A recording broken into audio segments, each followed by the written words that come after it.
നമ്മളോടൊപ്പം അദ്ദേഹമായി 25 വർഷങ്ങൾക്ക് മുമ്പ് അദ്ദേഹം നമ്മുടെ എറണാകുളം സെന്റ് മേരീസ് ബസിലിക്കയിൽ വെച്ച് അഭിമന്യ വാക്യപിതാവിൽ നിന്നും ഗൗരവത്തിൽ സ്വീകരിച്ച ആ അവസരത്തിൽ ഞാൻ മനസ്സിലാക്കുന്നത് അന്ന് കർത്താവ് പൗലോസച്ചനെ ചോദിക്കാണിച്ചിട്ട് ജനമധ്യത്തിൽ നിർത്തിക്കൊണ്ട് പറഞ്ഞൊരു കാര്യമുണ്ട്. ഇത് നിങ്ങൾക്ക് വേണ്ടി മുറിക്കപ്പെടുന്ന ഒരു ശരീരമാണ്, ഇത് നിങ്ങൾക്ക് വേണ്ടി ചിന്തപ്പെടുന്ന ഒരു രക്തമാണ്. അവസാനത്തെ താഴ്ചയാണ് കർത്താവ് ആദ്യമായിട്ട് ആ വാക്കുകൾ ഉച്ചരിച്ചത്. തൻ്റെ ശിഷ്യന്മാരുടെ മുഖത്ത് നോക്കി കർത്താവ് എന്റെ ജീവിതത്തിന്റെ അവസാന നിമിഷത്തിലേക്ക് നിങ്ങൾ കടക്കുക. ഇനി നിങ്ങൾക്ക് തന്നിട്ട് രോഗമായിട്ട് എവിടെയൊന്നും ശേഷിക്കുന്നില്ല, ഈ പച്ചയായ ശരീരം മാത്രമേ ഉള്ളൂ. എന്നൊരു കർത്താവ് പറയുന്നത് ഞാൻ എനിക്കായിട്ട് മാറ്റിവെക്കുന്നില്ല.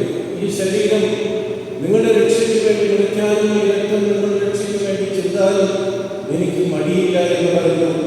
ഏതാനും മണിക്കൂറുകൾക്കുള്ളിൽ കർത്താവ് കാർമയിൽ വാക്ക് വായിച്ചതെന്ന് നമുക്കറിയാം. ഓരോ പുരോഹിതരെയും ജനമധ്യത്തിൽ നിർത്തിക്കൊണ്ട് പൗരോഹിത്യ സ്വീകരണ നിമിഷത്തിൽ കർത്താവ് ഈ വാക്കുകൾ തന്നെയാണ് ആവർത്തിക്കുന്നത്.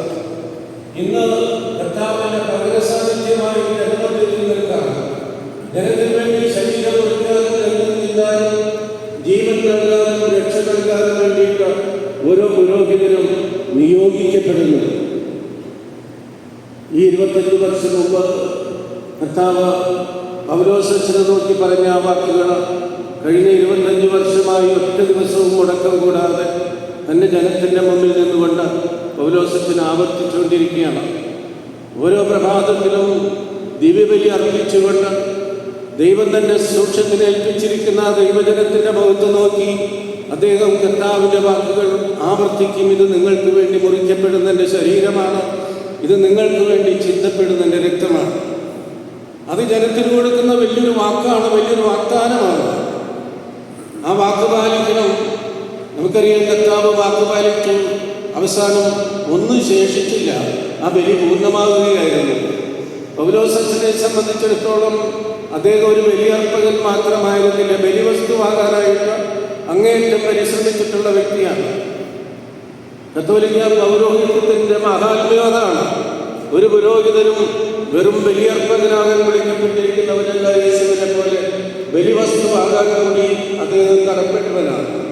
അപ്പൊ ജനത്തിന്റെ മുഖത്ത് നോക്കി നിങ്ങൾക്ക് വേണ്ടി മുറിക്കപ്പെടുന്ന എൻ്റെ ശരീരമാണെന്നും ഈ ജീവിതം നിങ്ങളുടെ രക്ഷയ്ക്ക് വേണ്ടി ഞാൻ വിട്ടുതരുന്നുവെന്ന് പറഞ്ഞിട്ട് തുടർന്നുള്ള മണിക്കൂറുകളിൽ അദ്ദേഹം ഈ ജനത്തിന്റെ ക്ഷേമത്തിന് വേണ്ടി കഠിനാധ്വാനം ചെയ്തിട്ടുണ്ട്. അദ്ദേഹം ബലിവസ്തുവായി തീർന്ന മനുഷ്യനാണ്. അപ്പൊ അതുകൊണ്ടാണ് ഈ പൗരോഹിത്യം മനോഹരമായി തീർന്നു എന്ന്, അല്ലെങ്കിൽ മനോഹരമാണ് എന്ന് ദൈവജനത്തിന് അനുഭവപ്പെടുന്നത്. യേശു തന്നെക്കുറിച്ച് പറയുന്ന ഏറ്റവും പ്രധാനപ്പെട്ട വിശേഷണം ഞാൻ നല്ല ഇടയനാണെന്നാണ്. ആ നല്ല ഇടയൻ്റെ ഇടയ ദൗത്യത്തിൽ പങ്കാളികളാകാനാണ് ഓരോ വൈദികനും നിയോഗിക്കപ്പെടുന്നത്. പൗലോസച്ചൻ്റെ ജീവിതത്തിൽ നമ്മൾ നോക്കിയാൽ വളരെ വിനയാന്വിതനായി, ഒരു ജാടയുമില്ലാതെ, ഒരു വെച്ചുകെട്ടുമില്ലാതെ, വളരെ നിർമ്മലമായ മനസ്സോടുകൂടി ജനത്തിൻ്റെ മുമ്പിൽ പ്രത്യക്ഷപ്പെടുന്ന ഒരു